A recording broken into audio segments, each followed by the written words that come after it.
Next topic is the change of state, which is known as liquefaction.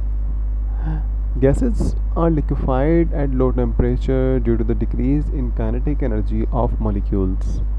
The attractive force which hold the molecule and the gas change to liquid.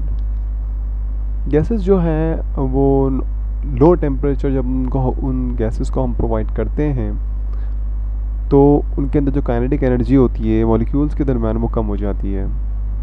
जब kinetic energy molecules के दरमियान कम होगी तो वो attractive force जो molecules को आपस में एक दूसरे के साथ कंबाइन रखती है वो गैस हो जाएगी, वो कम हो जाएगी।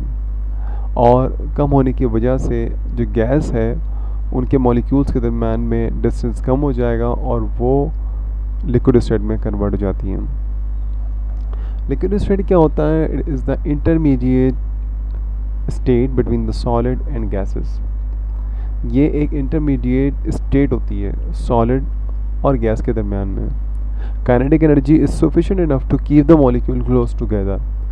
और लिक्विड स्टेट के अंदर इतनी काइनेटिक एनर्जी होती है मौजूद कि वो मॉलिक्यूल्स को बिखरने ना दें बल्कि आपस में एक दूसरे के साथ कंबाइन करके होल्ड करके रखें एक दूसरे के साथ। इसी वजह से लिक्विड स्टेट जो है वो वजूद में आती है।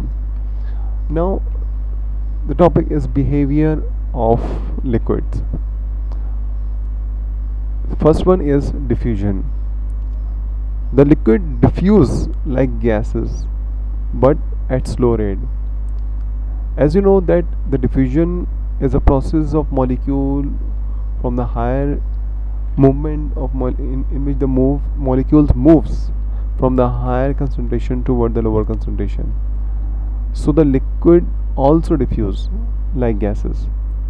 लेकिन जो इनका जो rate of diffusion होता है वो गैस के मुकाबले में कम होता है। इसकी एग्जांपल हमारे पास जो है वो drop of ink in water है।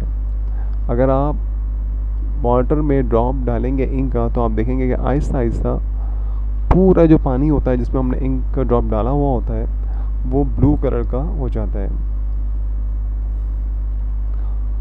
सेकंड प्रॉपर्टी जो लिक्विड की है, liquid can be compressed to some extent because it contain the molecular space but less than gas. किसी हद तक हम लिक्विड को कंप्रेस कर सकते हैं और जितना इनमें मॉलिक्यूलर स्पेस होगा उस हद तक ही ये कंप्रेस हो सकती हैं।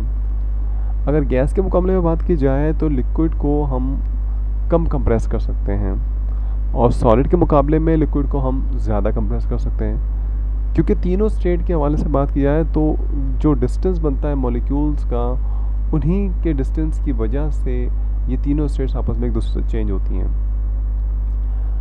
Now third one is expansion. Expansion का मतलब होता है फैलाव। लिक्विड जो है वो एक्सपेंड होता है जब उसको हम हीट करते हैं due to the increase kinetic energy of the molecular forces.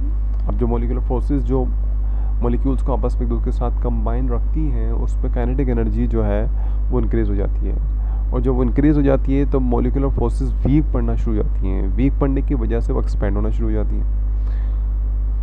Now contraction on cooling liquid contact and solidified. इसके बैक जब हम कूल करते हैं तो लिक्विड जो है वो कॉन्टैक्ट हो जाता है, मॉलिक्यूल्स के दरमियान में जो स्पेस होता है वो कम हो जाता है और वो सिकुड़ना शुरू हो जाता है और फिर वो सॉलिड स्ट्रक्चर में कन्वर्ट हो जाता है। इसकी जो बेस्ट एग्जांपल हमारे पास है वो है आइस। जब हम वाटर को किसी कंटेनर में फ्रिज में रखते हैं तो आपने देखा है कि कूलिंग टेम्परेचर पे वाटर जो है वो सॉलिडिफाई हो जाता है क्योंकि उनके दरमियान में जो मॉलिक्यूलर स्पेस होता है वो ख़त्म हो जाता है। जो इंटरमॉलिक्यूलर फोर्सेस हैं वो स्ट्रेंथफुल होना शुरू हो जाती हैं, इसी वजह से वो कॉन्टैक्ट हो जाता है। The next topic is viscosity.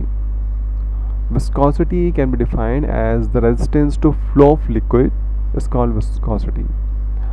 कोई भी ऐसी चीज़ जो फ्लो करने में रुकावट बने, जिसमें रुकावट का शिकार हो जाए, उसको हम विस्कोसिटी कहते हैं। आम लफ्ज़ों में उसको हम गाढ़ापन कहते हैं। जैसे कि हनी इज़ मोर विस्कस, ज़्यादा गाढ़ा होता है as compare to milk, and the milk is more viscous than water. So जब कोई चीज़ फ्लो होने में रेजिस्टेंस रखती है तो इस किस्म के लिक्विड को हम विस्कस लिक्विड कहते हैं। Its unit is poise, centipoise and millipoise. The SI unit is newton multiply by second per square metre. तो इसका जो ऐसा यूनिट है वो newton second per square metre है। फैक्टर्स जिन पे विस्कोसिटी डिपेंड करती है उनमें फर्स्ट वन है large molecule of liquid will have the high viscosity. जितने ज़्यादा मॉलिक्यूल साइज में बड़े होते चले जाएंगे विस्कोसिटी उनकी बढ़ती चली जाएगी। The second one is elongated molecules have more resistance to flow. अगर इलोंगेटेड मॉलिक्यूल्स हैं, लंबे मॉलिक्यूल्स हैं, सो उनमें भी रेजिस्टेंस जो है वो फ्लो होने में ज़्यादा होगा। अगर नंबर थर्ड में है the greater molecular attraction greater will be the viscosity. अगर मॉलिक्यूलर अट्रैक्शन जो है वो ग्रेटर है तो विस्कोसिटी भी ज़्यादा होगी। At low temperature viscosity will be increases. Fourth point ये है कि अगर हम टेम्परेचर को कम करते हैं तो विस्कोसिटी जो है वो बढ़ेगी, और अगर टेम्परेचर बढ़ाएंगे तो विस्कोसिटी कम होती चली जाएगी। Next topic is surface tension, the force acting upon a line of 1 centimetre length on a surface of liquid. वो फोर्स जो एक्ट करती है एक लाइन पर तकरीबन 1 सेंटीमीटर लेंथ पे जो कि लिक्विड के सरफेस पे मौजूद होती है, वो फोर्स सरफेस टेंशन कहलाती है। इसको हम डिनोट कर सकते हैं गामा साइन से, and its unit is urge पर सेंटीमीटर और डाइंस पर centimetre. The factor on which the surface tension depends. कौन से फैक्टर हैं जिन पे सरफेस टेंशन जो है वो डिपेंड करता है? The first one is the liquid having hydrogen bonding will have more surface tension. ऐसे लिक्विड जिनके पास हाइड्रोजन बॉन्डिंग होती है उनके पास सरफेस टेंशन भी ज़्यादा होता है। Number 2, surface tension is inversely proportion to the temperature.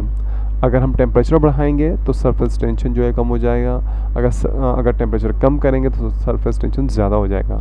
सो ये आपस में क्या है, एक दूसरे से इन्वर्सली प्रोपोर्शनल होते हैं। Number third point is the liquid is having stronger intermolecular force have high surface tension. ऐसे लिक्विड जिनके पास इंटरमोलिकुलर फोर्सेस स्ट्रॉन्ग होती हैं उनके पास सरफेस टेंशन भी ज़्यादा होता है।